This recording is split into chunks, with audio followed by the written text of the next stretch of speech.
Conexão Empresarial.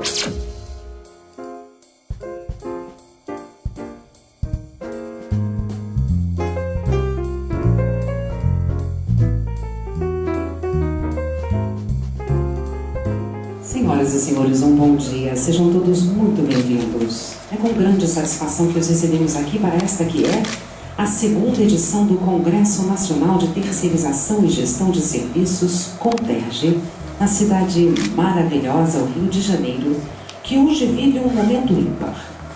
Os mega-eventos esportivos, as recentes descobertas na camada pré-sal são realidades que trazem ao Brasil a sua melhor fase econômica, política e de crescimento com grandes oportunidades para vários setores do nosso país.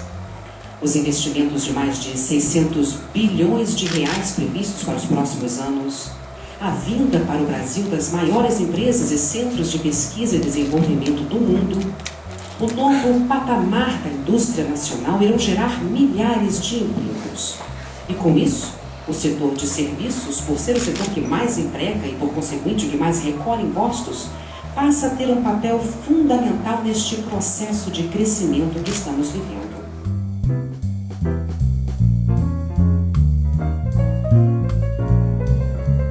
Muita coisa mudou e nós melhoramos e nós crescemos muito, muito. Nosso nível é um nível muito maior do que o que temos hoje. E nos acompanha nessa trajetória desses 7 anos, nos acompanham os indicadores, que continuam crescendo, graças a Deus.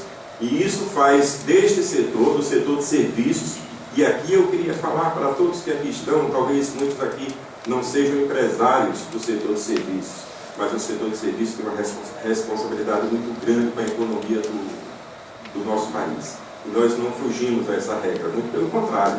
A gente quer assumir, quer continuar permanecendo na ponta do crescimento, na geração de empregos, na geração de impostos, na qualidade da prestação dos serviços. Afinal de contas, todas as atividades da economia brasileira passam pelo setor de serviços. E esse dado é um dado extremamente positivo, e nós que vivemos e fazemos parte deste contexto da atividade de serviços, é claro que nós ficamos muito, muito felizes.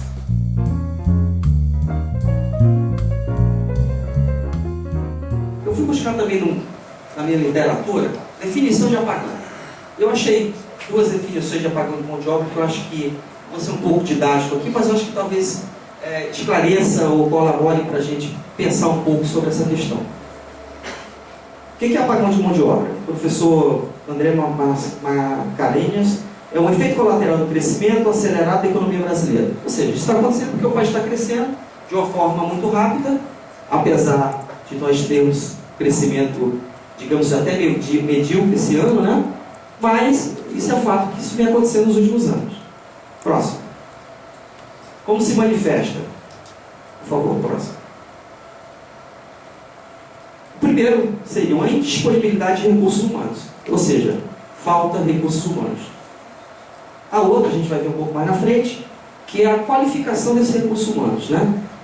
Aqui no caso, tem algumas passagens aqui do professor Pastore, que vai estar conosco hoje à tarde.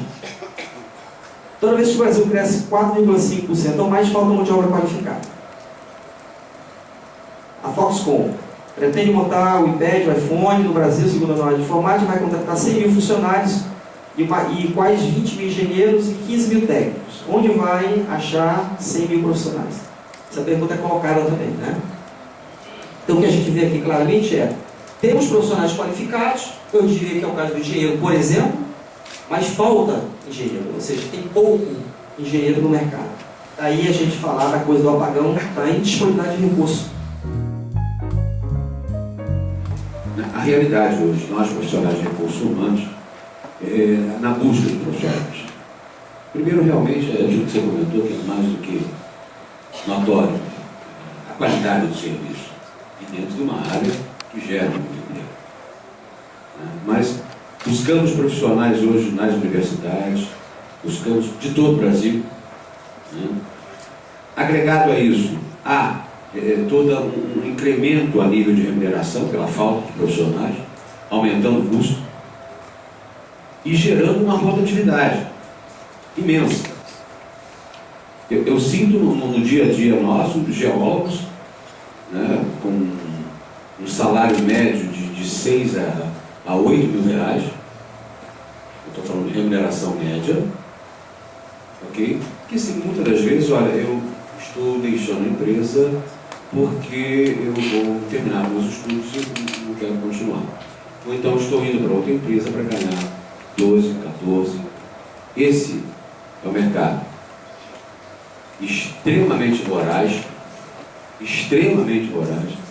que tem deixado nós, profissionais de recursos humanos, sem dormir, principalmente numa área que eu atuo hoje, que é a área de óleo e gás.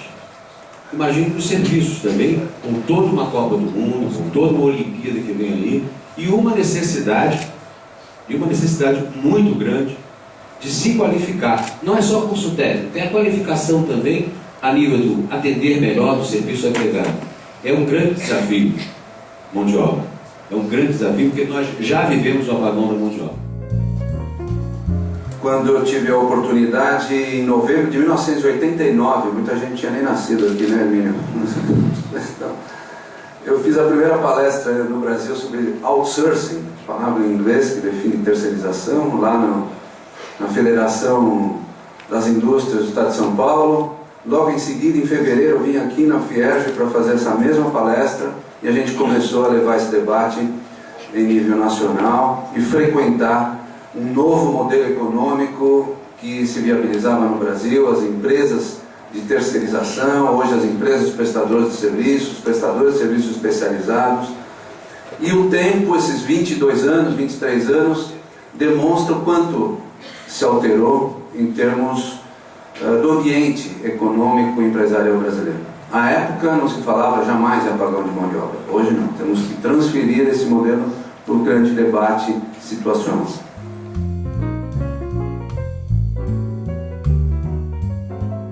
Eu não vou discutir questões de política, questões de legislação, mas passar um pouco a minha experiência que eu tenho vivido junto às empresas, da dificuldade que é contratar prestadores de serviço. Apesar de fazer um olhar bem na linha do tomador, do contratante, essa apresentação ela vale também para o contratado, ou seja, eu como empresário também eu sinto as dificuldades de ser contratado pelas empresas. Hoje em dia com os pregões eletrônicos, hoje em dia com as áreas de procurement, de compras, etc., existem diversas dificuldades na questão de contratação de empresas. E o mais importante também é o foco na contratação, na especificação do objeto do contrato. Então, a apresentação hoje, eu vou falar um pouquinho sobre como fazer uma contratação de um prestador de serviço. Ou seja, dar um pouquinho essa discussão, mas antes disso vou apresentar as dificuldades das empresas na questão da contratação.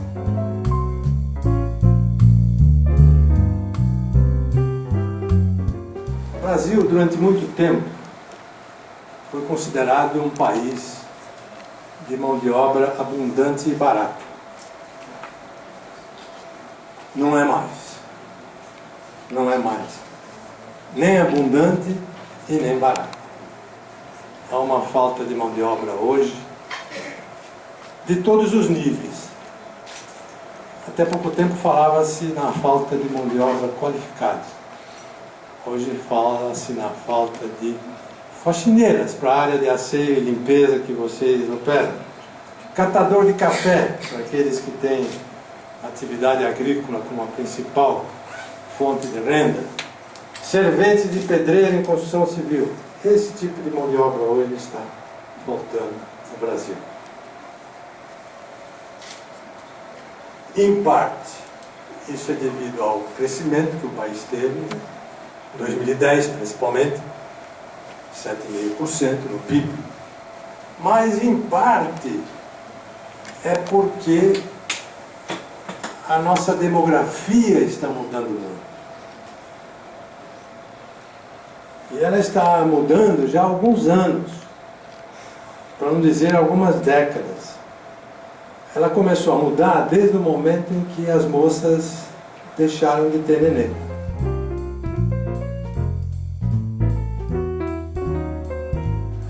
A gente vê às vezes em contratantes de serviço falta de conhecimento, falta de critério para contratar, ou interesse em contratar obsessivamente pelo menor preço, má fé, como disse o deputado federal hoje aqui, são os desvios de conduta. Vocês acham que é único exclusivamente dessa atividade? Óbvio que não.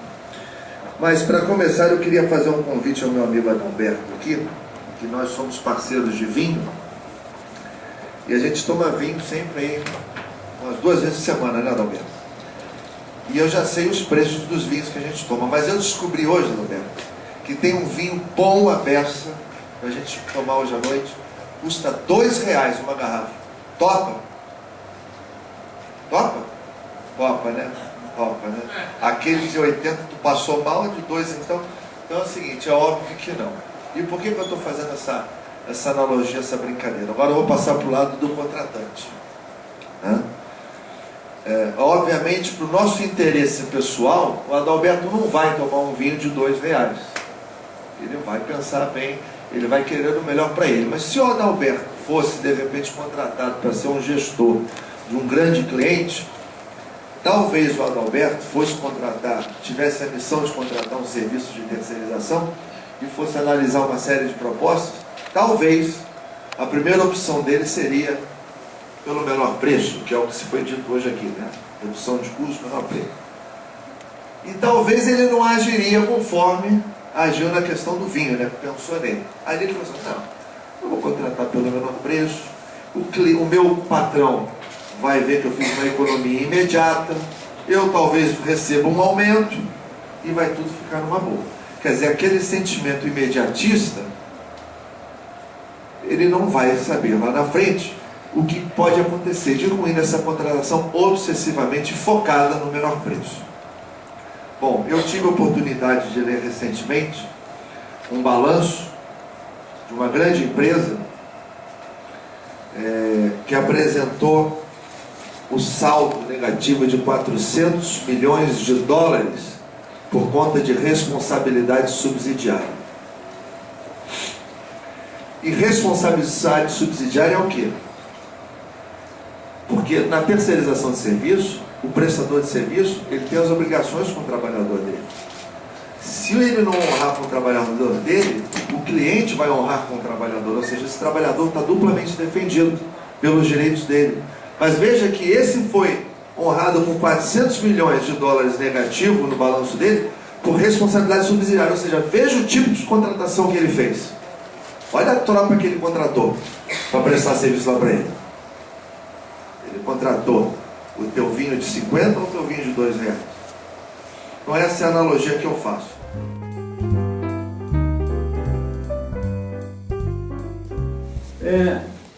Para que seja bem sucedida a terceirização, eu acho até que o escritor e pesquisador Giuseppe Russo fez uma belíssima apresentação, autor até de um livro, que eu acho que é muito interessante os grandes contratantes lerem esse livro, e nós vamos colocar um pouco da posição nossa de empresas contratadas. Então tem que se estabelecer uma análise criteriosa de alguns fatores, de forma que o cliente, o prestador de serviço, estejam satisfeitos, tenham sucesso na relação que deve ter o formato de parceria. Eu sempre digo, contrato de prestação de serviço é uma relação de parceria, tem que ser bom para ambas as partes. Não pode ser bom só para o tomador, não pode ser bom só para o prestador de serviço. Tem que ser bom por ambas as partes, porque senão já vai começar mal essa relação. É uma relação ganha-ganha, é assim que tem que ser para que seja uma relação bem sucedida.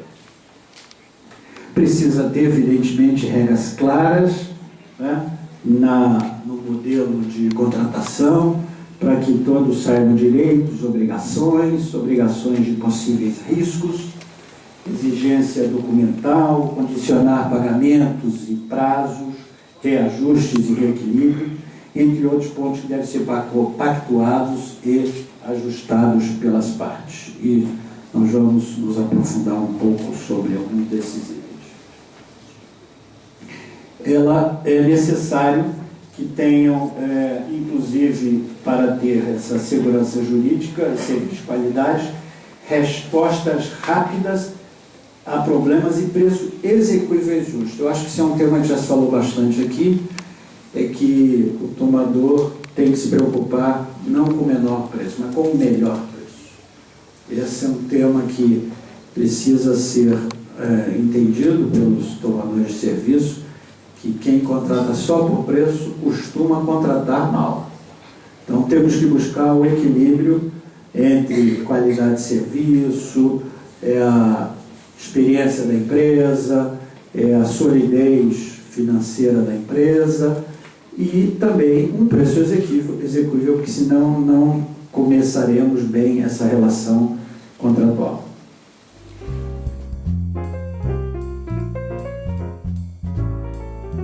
Durante o dia vocês viram várias palestras que abordaram temas da relação de trabalho. E a gente vai fechar então esse evento com a relação do indivíduo com o seu trabalho. Como é que você encara o seu trabalho? Você encara aquilo como um fardo, uma obrigação pesada que você tem que carregar todos os dias? Você encara o seu trabalho como uma forma de prazer, uma forma de realização que te traz uma grande sensação de felicidade?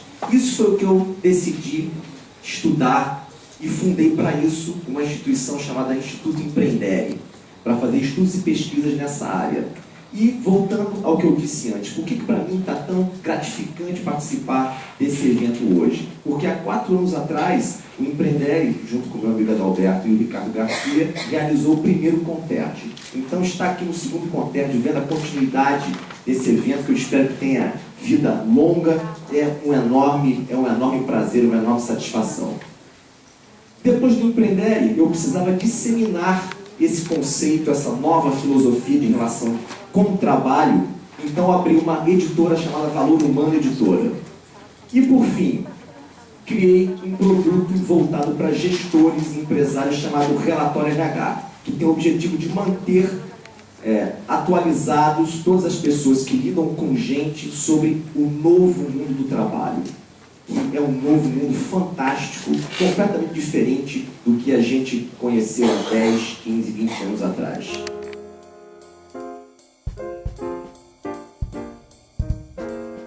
A importância do segundo Conterd para o país é exatamente a gente poder criar um grande fórum de discussão, onde prestador de serviço, clientes, tomadores, Ministério Público, sindicatos, as organizações, as associações, as federações possam dialogar a respeito desse tema tão importante que gera tanto desemprego no país, que gera tantos impostos nesse país, a gente poder criar um debate amplo e restrito, que a gente possa realmente discutir o problema com profundidade, aberto, com comunidade não só da área pública, mas da área privada, principalmente isso.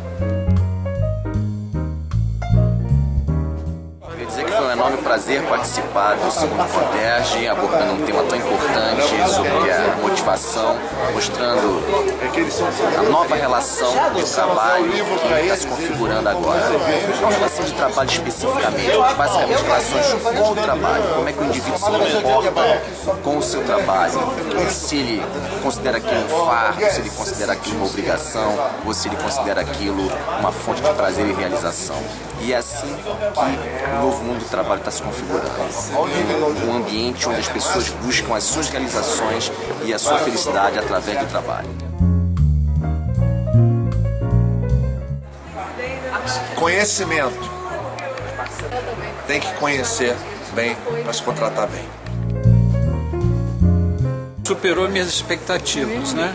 Porque eu acho que o mês de novembro, no dia 30, não é uma data boa para esse evento, porque já estamos no final do ano, dia da primeira parcela do 13º salário, mas superou as minhas expectativas pela organização, pelo entusiasmo da plateia, pela qualidade da plateia, pelos temas bem discutidos que geraram um impacto maravilhoso, pela aula magna do professor José Pastore, que está sempre nos ensinando que ações devemos empreender para poder fazer as mudanças que a gente tanto precisa nesse país. Então, realmente, superou minhas expectativas e vamos ver se a gente consegue colocar esse evento num calendário anual do nosso sindicato. Você acha que houve algum debate, algum tema que vocês conseguiram avançar em discussões, em entendimentos? Olha, questão de contratação? Sempre acrescentam coisas novas, né? Todas as palestras tiveram excelente qualidade, foram temas muito interessantes, mas eu realmente fiquei muito entusiasmado com a palestra do professor Zé Pastore, porque ele colocou de uma maneira brilhante o que está acontecendo com o mercado de trabalho brasileiro, né? Não é só o aquecimento da economia que está gerando esse apagão de mão de obra, é também a questão do crescimento da população, né? As mulheres estão tendo menos filhos, antes 5, agora 2. Com isso, menos gente no mercado de trabalho. É uma mudança de cultura na questão demográfica no país que está diminuindo o número de vagas, de empregos e com isso trazendo consequências para o país. A necessidade de aumento de produtividade é um tema importantíssimo que ele colocou aqui, tem que estar presente nas nossas pautas. Enfim, realmente acho que a palestra dele é para a gente rever. Acho que nós gravamos as palestras, eu quero rever depois a palestra dele e anotar tudo de importante que ele falou, porque foi realmente uma aula magna, sem tirar a qualidade das demais palestras. Bacana. Só uma consideração sobre essa questão de contratação de serviços e de prestação, isso foi muito debatido a partir do painel também que houve com a Alencar, né, e tudo com a OAB. Qual é a sua consideração a respeito desse assunto aqui, em termos de debate, né? Veja bem, em princípio nós temos uma relação harmoniosa patronal e laboral. Essa é uma característica dos sindicatos vinculados à FEBAC, que é uma relação harmoniosa com o sindicato laboral. É o mesmo caso aqui do Rio de Janeiro, né? Essa relação bem harmoniosa. Então, o que o Cláudio trouxe de informação são informações do dia a dia que a gente já convive bem com elas, né? Foi muito interessante a palestra do Edson São Román, né, com algumas colocações da visão dele de tomador de serviço. Também eu acho que foi muito interessante essa palestra, entre todas as outras, né?